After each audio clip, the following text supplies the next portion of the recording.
Dengan saya Mangiko. Di kesempatan kali ini, saya akan membawakan sebuah cerita yang berjudul Kualat Tol Cipularang. Bagaimana dan seperti apa ceritanya? Tak usah berlama-lama, berikut ceritanya. Ibu melihat sepasang kaki yang sedang berdiri mengenakan sepatunya Bram. Ibu hafal banget. Itu betis anak ibu, Sep. Air matanya mulai merekah. Ia mengusapnya dengan tisu. Kemudian mulai terisak. Tapi pas ibu berdiri, malah gak ada siapa-siapa di depan meja. Pas ibu cek lagi ke kolong meja, Sep, kaki itu masih ada. Terus, Bu? Aku mendengarkan dengan seksama. Habis itu Sep, ibu panggil bapak. Tapi bapak gak nyaut. Buru-buru ibu ke ruang keluarga. Di sana, ibu lihat bapak lagi berdiri menghadap jendela. Tatapannya kosong. Sebelum melanjutkan ceritanya, ia menyeruput segelas teh tanpa gula. Pas ibu pegang pundaknya, bapak malah ketawa-tawa sambil loncat-loncat kayak pocong, Sep. Tangannya bersitekap di perut, kepalanya tertunduk, matanya melotot. Dan ternyata bapak kesurupan, Sep. Bukan hanya kejadian itu aja, Sep. Hampir tiap mau tidur, ibu nemuin serpihan tanah merah di atas kasur. Ibu takut, Sep, katanya dengan wajah ketakutan. Dari cerita yang ku dengar dari ibunya Bram, aku yakin kalau yang meneror keluarga Bram adalah setan Cipularang. Walau bagaimanapun, aku harus cari cara agar setan itu tidak lagi meneror keluarga Bram. Tapi bagaimana? Apakah aku harus mendatangi dukun? Aku tidak percaya pada dukun. Hari demi hari berlalu, saat aku masih memikirkan setan yang meneror keluarga Bram. Entah kenapa ada luka cakar yang melintang di bagian perutku, sangat panjang, dari dada sampai ke perut bagian bawah. Semakin hari luka cakar itu tambah parah, menjadi koreng yang perlahan mengeluarkan nanah. Terasa panas sekali kalau malam hari. Apalagi kalau aku mengenakan baju, tergesek-gesek sangat menyakitkan. Aku sudah berobat, namun luka itu tidak kunjung sembuh. Apakah ini salah satu perbuatan setan Cipularang? Luka di perutku semakin parah. Goresan itu membesar, membuat memar di sekujur perutku. Beberapa kali aku pergi ke dokter, tapi lukanya tidak kunjung sembuh. Sudah 2 hari aku berbaring di kamar kosku. Luka yang terus menggerogoti perutku membuat susah mengenakan baju. Kamarku seperti kapal pecah, acak-acakan. Aku tidak sanggup memaksakan badanku untuk banyak bergerak. Setiap malam, aku mendengar suara langkah kaki anak kecil yang berlarian di kamar kosku. Aku yakin kalau mereka adalah setan Cipularang yang sudah lama mengikutiku. Malam itu, kubiarkan TV menyala, menyiarkan berita politik nasional. Aku terbaring di atas kasur, sambil sesekali meringis menahan sakit. Seketika terlintas dalam benakku untuk mencari tahu tentang misteri tol Cipularang. Kurai smartphone yang tergeletak di meja kerjaku, sambil bersandar. Aku langsung melakukan pencarian di internet tentang tol Cipularang. Menurut beberapa berita tentang kecelakaan di tol Cipularang, aku terus scroll ke bawah. Muncullah sebuah artikel yang membahas tentang Gunung Ejo. Artikelnya menjelaskan kalau kecelakaan yang terjadi di tol Cipularang ada kaitannya dengan kankeran Gunung Ejo. Di sana juga ada sebuah petilasan Eyang Prabu Siliwangi. Saat sedang serius membaca artikel, tiba-tiba saja lampu kosanku mati. Hanya cahaya smartphone yang menjadi penerang. Dengan perlahan, ku coba bangkit dari tempat tidur untuk mencari lilin di dalam lemari. Kuarahkan cahaya smartphone ke dalam kamar dan berhasil meraih sebatang lilin yang masih utuh. Kunyalakan lilin itu, lalu meletakkannya di meja kerjaku. Kembali kubaringkan badan di tempat tidur dan melanjutkan baca artikel. Selang beberapa saat, aku mendengar suara anak kecil tertawa dari dalam kamar mandi. Bukan hanya satu orang saja, terdengar seperti ada dua orang yang sedang bermain di dalam kamar mandiku. Suara gemercik air ditumpahkan terdengar jelas. Perlahan, kuhampiri sambil membawa ke sebatang lilin. Suara anak kecil itu tidak berhenti tertawa. Kudorong pintu kamar mandi perlahan. Di dalam sana, kulihat ada dua anak kecil. Satu perempuan dan satu lagi laki-laki. Kepala mereka penuh darah. Yang perempuan membawa boneka, sedangkan yang laki-laki membawa sebuah robot-robotan. Mereka memandangiku dengan ekspresi datar. "Mati kau Asep!" Tiba-tiba mereka kompak berteriak dan hilang begitu saja. Seketika, luka di perutku terasa sangat sakit. Seperti ada sebuah jari yang mencabik-cabik lukanya. Lilin yang kubawa terjatuh di lantai dan padam begitu saja. Aku terjatuh di lantai sambil meringis, menahan sakit. Ingin rasanya aku berteriak minta tolong, tapi rasa sakit itu membuatku tidak mampu berteriak. Keringat mulai bercucuran di dahiku.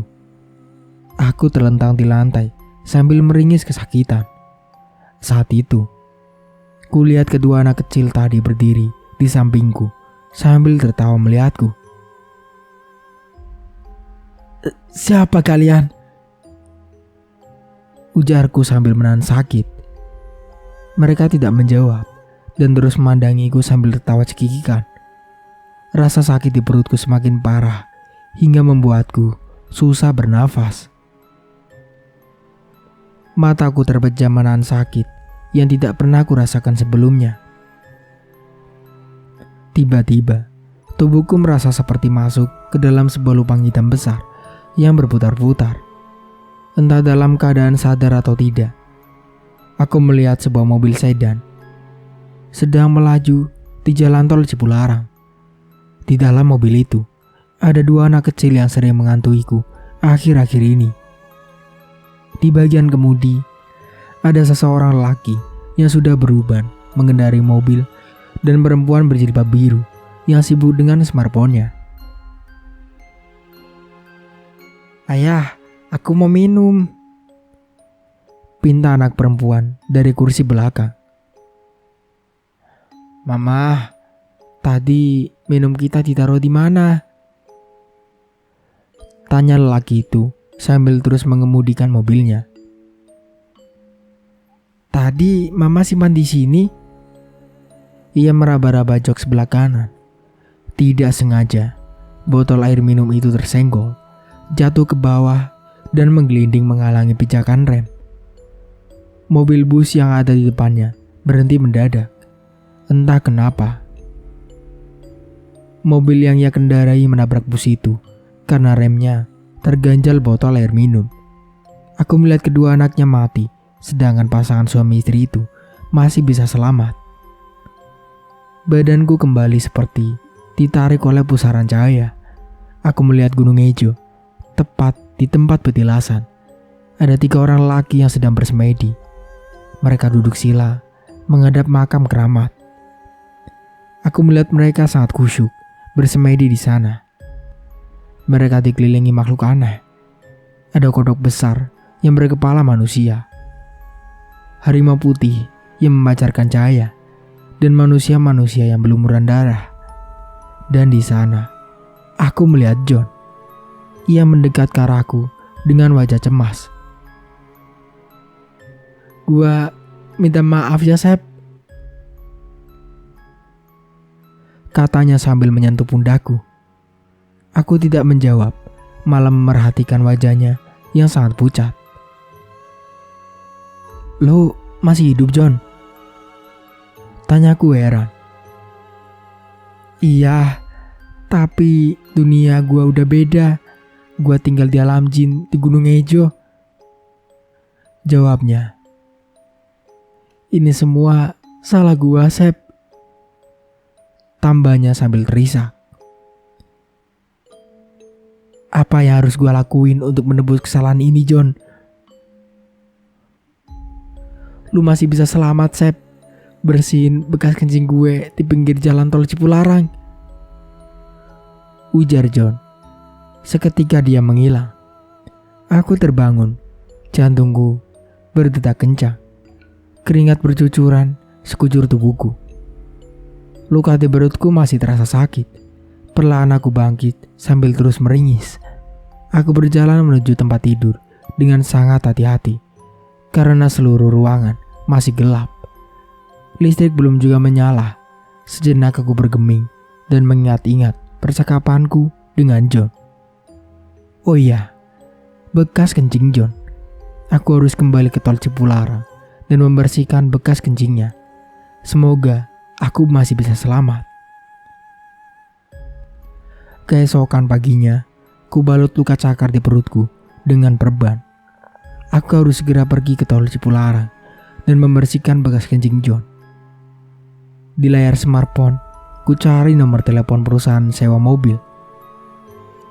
Setelah meminta unit diantar ke alamat ide kosku, aku paksakan tubuhku untuk mengemudi. Mobil yang ku kendarai melaju cepat menuju tol Cipularang. Mobil yang aku kendarai melaju dengan sangat cepat. Aku ingin segera sampai karena tidak kuat menahan rasa sakit di perutku. Jujur aku lupa di kilometer berapa sih John kencing sembarangan. Tapi aku masih ingat ada tanda silang di pembatas jalan. Setelah mobilku masuk tol Cipularang, ku kurangi kecepatannya. Dengan hati-hati, ku cari tanda silang di sepanjang pembatas jalan tol. Selang beberapa saat, akhirnya tanda silang itu kutemukan. Segera kunjak rem dan keluar dari mobil. Ku ambil sekompakan air dari dalam bagasi mobil. Sambil membaca doa sebisaku, ku siramkan air itu ke tempat bekas kencing John. Kami mengaku salah. Maafkan kami, Cipularang. Desisku sambil meneteskan air mata. Setelah dirasa cukup, aku bergegas masuk ke dalam mobil. Seketika, rasa sakit di perutku mulai reda. Satu hal yang aku sadari, ternyata aku tidak hidup sendiri. Ada makhluk lain yang itu berdampingan bersamaku. Mereka minta dihargai sebagaimana manusia yang minta dihargai terhadap manusia lainnya. Aku berjanji kepada diriku sendiri kalau aku tidak akan pernah bertindak ceroboh dan menyepelekan hal gaib. Seketika lamunanku terbuyar. Ada seorang perempuan yang berdiri di pinggir jalan sambil melambaikan tangannya. Ini siang hari dan tidak mungkin kalau perempuan itu setan. Wajahnya terlihat sangat cemas, seperti sedang punya masalah besar. Aku kurangi kecepatan mobil dan berhenti tepat di depan wanita itu.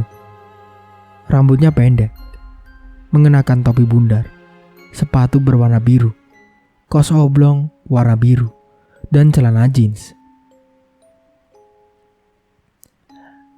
Mas, aku ikut dong sampai keluar tol. Aku diturunin suamiku. Dia marah-marah gak jelas. Tolong aku ya, please. Dia memohon sambil. Oh, iya mbak, silakan naik. Aku membukakan pintu mobil. Dia duduk di sampingku. Aroma parfumnya sangat wangi, memenuhi ruangan mobil. Mobilku kembali melaju dengan kecepatan stabil, melewati beberapa mobil depanku. Wanita itu diam saja, seperti dia masih kesal pada suaminya. Mbak, emang asalnya dari mana? Tanyaku mencairkan suasana. Aku dari Jakarta, Mas. Tadinya aku dan suami mau liburan ke Bandung. Dia malah marah-marah gak jelas cuma gara-gara aku chatan sama teman kantorku. Dia cemburuan banget orangnya. Oh begitu. Mbak udah coba telepon dia buat minta maaf. Siapa tahu suami Mbak mau jemput lagi. Ujarku sambil terus fokus ke jalan. Sudah mas, tapi gak diangkat. Oh iya, mas sendiri mau kemana? Tanyanya. Aku gak kemana-mana mbak. Tadi aku habis bersihin bekas kencing temanku di pinggir jalan tol Cipularang. Rajin banget mas.